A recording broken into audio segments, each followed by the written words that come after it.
x என்பது ஒரு ஒற்றைப்படை பகாயம் அப்படின்னு சொல்றாங்க. ஒரு கணத்தை உருவாக்கி அது முடிவுள்ள கணமா முடிவற்ற கணமா நம்ம சொல்லணும். முதல்ல அதுல உள்ள உறுப்புகள் முதல்ல கண்டுபிடிக்கணும். இப்போ இதுல உறுப்புகள் பார்த்தீங்கன்னா x அது எதுல இருக்குன்னா இயலெண்கள்ல இருக்கு. இயலெண்கள் நார்மலா எதுல இருந்து ஸ்டார்ட் ஆகும் அப்படின்னா 1 2 3 இப்படி ஸ்டார்ட் ஆகிட்டே இருக்கு. இதுல x ங்கிறது எப்படி இருக்குன்னு பார்த்தீங்கன்னா ஒற்றைப்படை பகாயம் தான் இருக்கும். நம்மளுக்கு ஆல்ரெடி தெரியும் பகாயங்கள் அப்படின்னாவே போன கணக்கிலே பார்த்தோம் 2 3 5 7 11 13 17 அப்புறம் 19 போயிட்டே இருக்கும். இதுல நம்ம முன்னாடி கணக்கிலே பார்த்தோம் 2 என்பது இரட்டைப்படை பகாயம் அப்படின்னா ஒட்டுணும். மீதி இருக்கிறது எல்லாமே நம்மளுக்கு என்ன பகாயங்கள் அப்படின்னா ஒற்றைப்படை பகாயங்கள் அப்படின்னு நம்மளுக்கு தேவையான கணம். நம்மளுக்கு தேவையான கணம் என்னன்னு பாத்தீங்க அப்படின்னா இந்த 2 விடணும். மீதி இருக்கிறது 3 5 7 அப்புறம் பாத்தீங்க அப்படின்னா 11 13 17 19 இந்த மாதிரி போயிட்டே இருக்கும். எக்ஸெட்ரா எங்க முடியும்னு நமக்கு தெரியாது. ஆரம்பமும் நமக்கு 3 தெரியும். ஆனா முடிவு பார்த்தீங்கன்னா இந்த மாதிரி ஒற்றைப்படை எண்கள் ஒற்றைப்படை பகாயங்கள் இன்னும் எழுதிட்டு போயிட்டே இருப்பாங்க. ஸோ அதனால இந்த கணம் வந்து ஒரு முடிவு இல்லாத கணம். ஏன்னா அது ஆரம்பம் தெரியல முடிவு தெரியல. ஸோ தேர்ஃபோர் இது ஒரு முடிவு இல்லாத கணம். முடிவு இல்லாத கணம். அடுத்து பார்த்தீங்கன்னா மூணாவது x belongs to z. z என்பது முழுக்களின் கணம். முழுக்கள் அப்படின்னா நெகட்டிவ் நம்பர்ஸ் மைனஸ் அப்படியே டாட் டாட் ஸ்டெப் -1 -2 -1 0 அதாவது ஸ்டார்ட் பண்ணிட்டு எங்க ஆரம்பிக்கவே தெரியாது. -1 -2 -1 0 1 2 3 போயிட்டே இருக்கு. இதுதான் நமக்கு என்ன z முழுக்களின் கணம். இதுல பாத்தீங்கன்னா xங்கிறது எப்படி இருக்கும் அப்படின்னா 10ஐ விட குறைந்த இரட்டைப்படை எண். 10ஐ விட குறைந்த இரட்டைப்படை எண். இப்ப 10ஐ விட குறைந்த இரட்டைப்படை எண் நமக்கு 10ஐ விட குறைந்த இரட்டைப்படை எண்கள். இப்போ எழுதிங்க. நம்ம 10ஐ விட குறைந்த இரட்டைப்படை எண் 8 வரும். 10 அப்படின்னு வந்து 8 வரும்.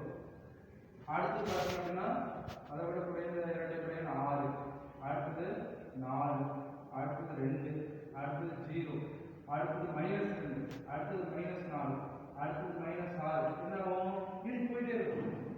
லெஃப்ட் சைடில் போயிட்டே இருக்கும். ஸோ நம்மளுக்கு தேவையான கணம் என்ன வரும் அப்படின்னு பார்த்தீங்க அப்படின்னா தேவையான கணம்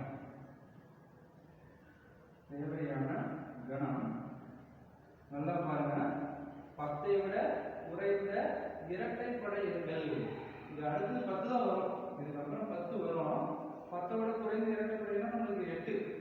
அப்படின்னா 8க்கு அப்புறம் அதை விட குறைந்தது 6, அதை விட குறைந்தது 4, அதை விட குறைந்தது 2, அதை விட குறைந்தது 0. 0க்கு அப்புறம் நெகட்டிவ் நம்பர்ஸ் வரும். -2 -4 -6 அப்படின்றது எங்க நம்மளுக்கு ஆரம்பிக்குன்னே தெரியாது. ஆனா -6 -4 இப்படி பக்கத்துல கொஞ்சம் பக்கத்துல இருக்கலாம். அப்படி போய் -4 -2 0 2 4 6 8 இப்படி இருக்கு. இதுல பாத்தீங்க அப்படின்னா முடிவு எனக்கு 6 8 தெரிஞ்சிச்சு. ஆனா எந்த இடத்துல எனக்கு ஆரம்பிக்குன்னே தெரியுது. ஸோ இதுவுமே என்ன ஆரம்பிக்கிறாங்க இதுல எத்தனை உறுப்புகள் இருக்கு என்னால என்ன சொல்ல முடியாது. அப்படின்னா இதுவும் ஒரு முடிவில்லாத கணம். இது ஒரு முடிவில்லாத கணம். இப்போ அடுத்து பார்த்தீங்கன்னா 4வது x belongs to r. r என்பது மெய்யெண்களின் கணம். such that x என்பது ஒரு விகிதமுறு எண். விகிதமுறு எண் அப்படின்னா நீங்க படிச்சிருப்பீங்க p/q ஃபார்ம். p/q ஃபார்ம்ல இருக்கக்கூடிய எண்கள் வந்து விகிதமுறு எண்கள் அப்படின்னு படிச்சிருக்கோம். ஸோ யூஸ்வலா அது வந்து விகிதமுறு எண்களுக்கான அந்த லெட்டர் வந்து அந்த கணக்கு எண்ணை வந்து qன்னு சொல்லுவோம். ஸோ qங்கிறது ஒரு முடிவில்லாத கணம். ஏன்னா நம்ம பார்க்கக்கூடிய அந்த p/q ஃபார்ம்ல இருக்கக்கூடிய எண்கள் வந்து ஏகப்பட்ட எண்கள் இருக்கும். அப்படின்னா விகிதமுறு எண்களின் கணம். விகிதமுறு தீர்வு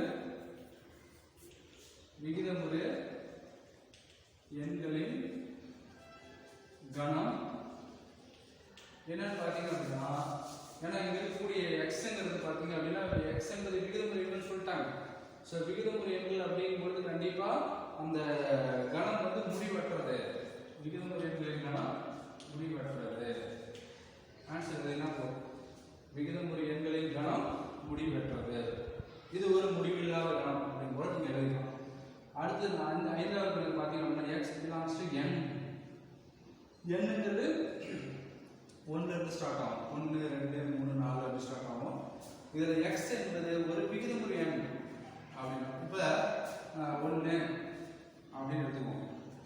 1 2 3 4 5 இதெல்லாம் என்னன்னாவே 1ல ஸ்டார்ட் ஆகும். இதெல்லாம் ஒரு விகிதமுறை எண் தான். ஏன்னா இது ஒரு p by q ஃபார்ம்ல இருக்கும். 1/1. இது ஒரு p by q ஃபார்ம். இது ஒரு p by q ஃபார்ம். இது ஒரு p by q form. So எல்லாமே தொகுதி பகுதி எல்லாமே இருக்கு. அப்பனா 1 ஒரு விகிதமுறை எண், 2 ஒரு விகிதமுறை எண், 3 ஒரு விகிதமுறை எண், 4 5 அப்படினா இந்த எண்கள் எல்லாமே விகிதமுறை எண்கள்.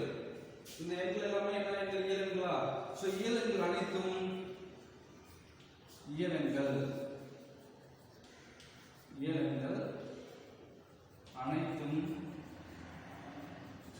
அனைத்தும் என்னப்பா? இயலெண்கள் அனைத்தும் விகிதமுறை எண்கள். இயலெண்கள் அனைத்தும் விகிதமுறை எண்கள். நம்ம ஆல்ரெடி தெரியும் விகிதமுறை எண்கள்னாலே கண்டிப்பா முடிவற்றது. அப்படின்னா இயலெண்களும் விகிதமுறை எண்கள் சொல்லியாச்சு. இயலெண்கள் நம்மளால கவுண்ட் பண்ண முடியுமா? முடியாது. 1 2 3 4 5 6 அப்படியே எக்ஸெட்ரா போயிட்டே இருக்கும். எங்க முடியும் தெரியாது. therefore இதுவுமே என்னது? ஒரு முடிவில்லாத கணம். therefore இது ஒரு முடிவில்லாத கணம். முடிவில்லாத கணம் அப்படின்னா இந்த கணக்கு பொறுத்த வரைக்கும் உங்களுக்கு வந்து நீங்க இந்த நடுவில் இருக்கிற ஸ்டெப்லாம் எழுதணும்னு அவசியம் இல்லை. ஸோ கொடுத்துருக்கிற அந்த ஆன்சர் வந்து முடிவுள்ள கொஸ்டின் வந்து முடிவுள்ள கணமா முடிவுள்ள கணமான்னு சொல்லுவோம்.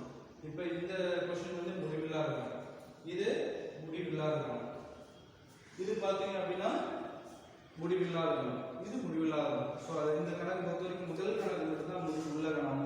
மற்ற 4 கணக்குகளுமே முடிவில்லாத கணம். சரியாப்பா? சரி.